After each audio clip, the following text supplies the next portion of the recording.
Okay, so the kinematics teaching strategy is essentially using movement to help teach a concept more concretely. So teachers can have their students physically walk. You can use your arms or your hands to model different concepts.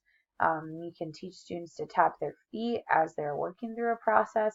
But the whole idea is that you're using movement to help students understand a concept, not necessarily just to memorize a concept. So, for example, you could have them when you're teaching angles or angle sum relations, um, you could have students create triangles with their bodies. So they're walking one direction, um, turning at a different angle, walking in a different direction, and then trying to figure out how they can get back and what all those different angles add up to.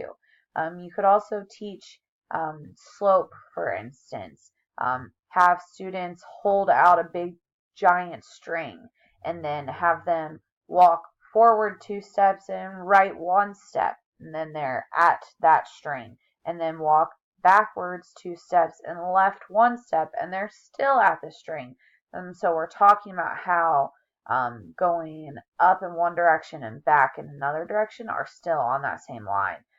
So we're taking something that's a little bit abstract and making it more concrete by having students use movement.